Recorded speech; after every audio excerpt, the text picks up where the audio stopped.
Okay, hello, welcome back. This time, for real, we're doing a video. I'm negotiating a parking lot at the moment. It's a little bit trickier than I thought it would be. Anyway, apart from the actual driving, and it is rainy, so, I might be filming my last moments here. Hopefully not. Okay, apart from that, it has been a couple of weeks. Sorry, I've been too slack, too lazy to actually get around and do anything like that. Okay, now I'm gonna go this way. There's roadworks here. They've dug up half the road. So all sorts of complications. Bear with me. If I seem to fade out, it's because I'm concentrating on whatever's going on here. Okay. Let's see. I suppose, well, I guess I may as well start to talk about Harry Potter. I mentioned a while ago that I'd do that. So I guess officially that makes this, what shall I call it? Rob Reviews Harry Potter, Episode 1. Harry Potter. Now, Harry Potter it's a series. It is several books, but I suppose it's a good idea, I guess, to start with the first one, which is Harry Potter and the Philosopher's Stone, or if you bought it in America, or from an American, it would be Harry Potter and the Sorcerer's Stone, which is a very strange way of naming books. The Sorcerer's Stone, because of course Americans wouldn't know what a Philosopher's Stone is.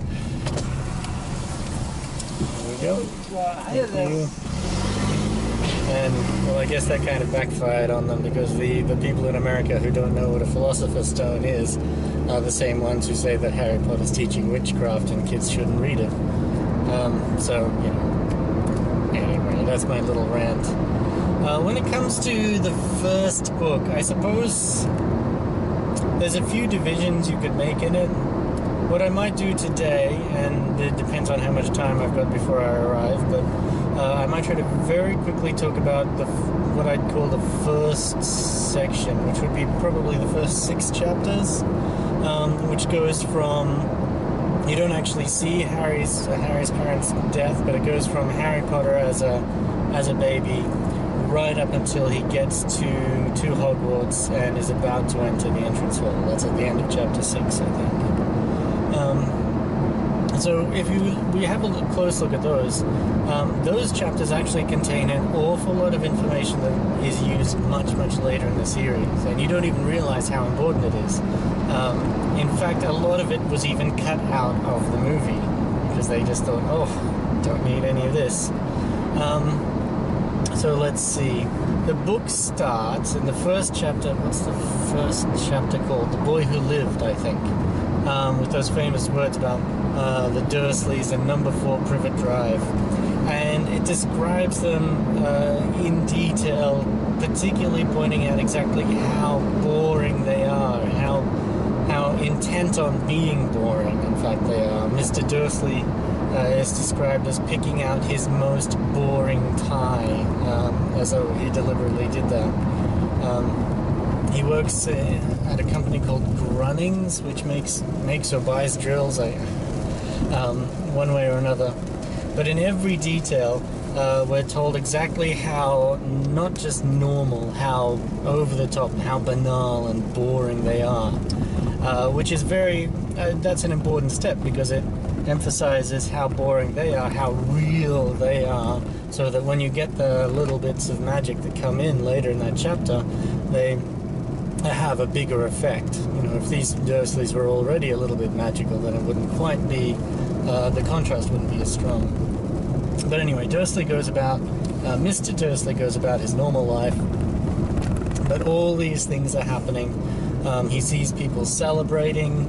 I think there's lots of... No, he doesn't see the owls, which I don't think is particularly significant. But nonetheless, he does hear the name Potter mentioned, and it's clear that there's a celebration going on. Nonetheless, he doesn't really it doesn't really come to a head for him until he does get home, and he confirms with his wife that yes, his sister did have a young child named Harry. And for him, that's kind of the first chapter of the Uncle Vernon story. Now, what's going on in the background that we're not explicitly told right away is that the evil Lord Voldemort has in some way been defeated. Everybody is celebrating, except for poor Lily and James Potter, who died, and their son, who, well, we're not told yet until the end of the chapter, when we actually get to see the magical people. During the day, there was a cat that was watching Mr. Dursley, and it turns out that that cat is, in fact, Professor McGonagall, a witch who had been there keeping an eye on the Dursleys. And she found out that the Dursleys are truly horrid people. And it's very important to know that she actually was aware of that.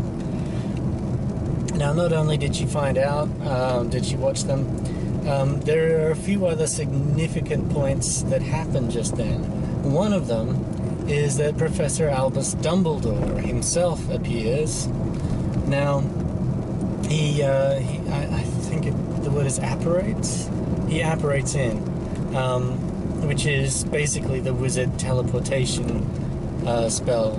Now, whenever anybody in her books apparates, they make a sound, like a pop or a crack or some loud noise that indicates that they're doing it. Anybody in the books except for two people, and one of them is Albus Dumbledore. When he appears in the first chapter, the author actually goes out of her way to point out that he appeared silently. Now, the interesting thing about that is the only other person who can apparate silently is the Dark Lord Voldemort.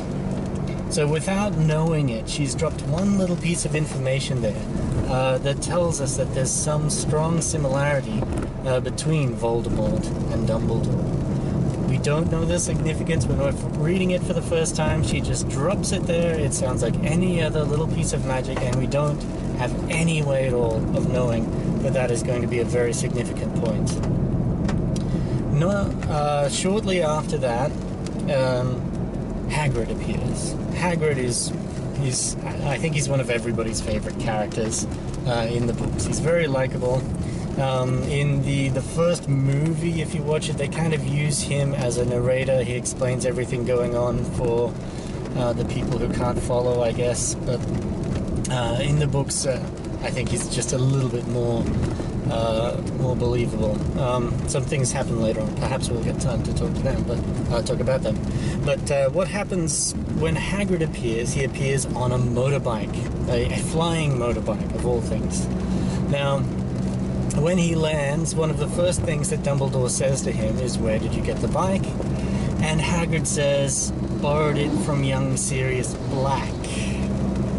Now, there again, we've got another little tidbit that's just dropped there as though it were nothing. Dumbledore doesn't even respond to that comment. But it does tell us some very important things. First of all, Sirius Black, it tells us that Hagrid trusted Sirius Black. Well, perhaps on its own you might assume when he says borrowed, that might mean stole. But in fact, later on in the chapter, he does say that he's off to return the bike. So nonetheless, we know from this first chapter that Hagrid trusts Sirius Black, and that again is another very significant point. Hagrid actually has exceptionally good judgment of character, far better than Dumbledore. Dumbledore, everybody assumes he has a good judgment of character, but he's fantastically bad at it. You could look at everybody he hires for the Defense of Dark Arts, and you can see just how amazingly bad Dumbledore's judgment of character is. But Hagrid, on the other hand, is almost always right in who he trusts or who he doesn't trust. Later on, we see, let's see, in the Goblet of Fire, there's the Triwizard Tournament, and Hagrid is particularly taken by Madame Maxime, and that is in stark contrast to the other school head, what's his name, Karachov, or Karachov, I can't pronounce it, but we see Hagrid trust one immensely, immediately, and that shows us distinctly that Hagrid is not trusting the other one. He doesn't go out of his way to distrust them, but the absence is there, and that tells us something straight away. But anyway, getting back to the first chapter, and I'm almost out of time, so I might end it at the end of the first chapter. Okay, but so there we have that information. We know that Hagrid trusts this man, Sirius Black. We don't hear that name again until The Prisoner of Azkaban. That's as much as we know about young Sirius Black for now. But then comes the kind of amazing thing. They leave Harry Potter on the doorstep of the Dursleys. Now, there is a letter with him, but Dumbledore goes out of his way. McGonagall is certainly apprehensive. She does not think it's a good idea. She knows the Dursleys are bad people. But Dumbledore explains himself by saying that this is the best thing for Harry. Basically, so he can avoid being famous when he's young, as though that was the worst possible thing that could happen to a child. Now, whether or not that's the case, they left him on the doorstep, and he wasn't found until hours later. They didn't even bother to knock on the door so that he wouldn't be left out in the cold at night. They basically took a huge risk with him. Now, anybody might suspect that one of Voldemort's flunkies might have come to at least try and assassinate the one who had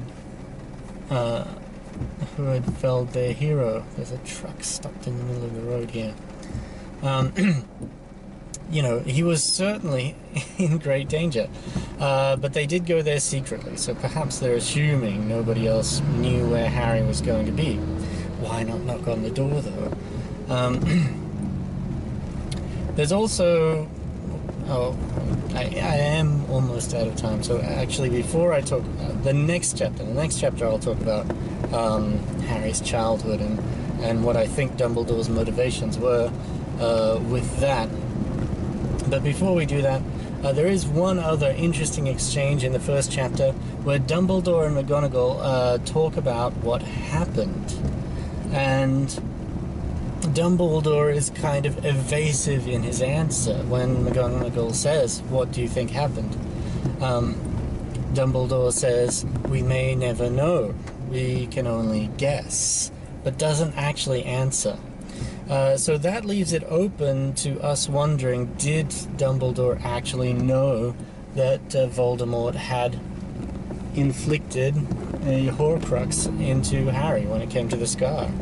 They both comment on the scar, and Dumbledore says that he would not remove it even if he could. Interesting, very interesting. His excuse at the time is because he has a scar on his, I think it's his left knee, that's a perfect map of the London Underground,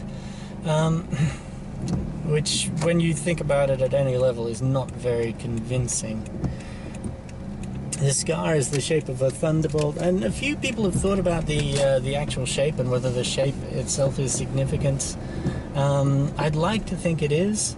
The author, J.K. Rowling, has actually said, no, it's not. She just thought it was cool, What if he'd been going around with a scar shaped like a donut, on the other hand? But anyway, I am out of time. Next time, hopefully, I'll talk about the next 5 chapters, because I suppose I can go through them a little bit quicker than the first chapter. Well, thanks for watching. See you next time.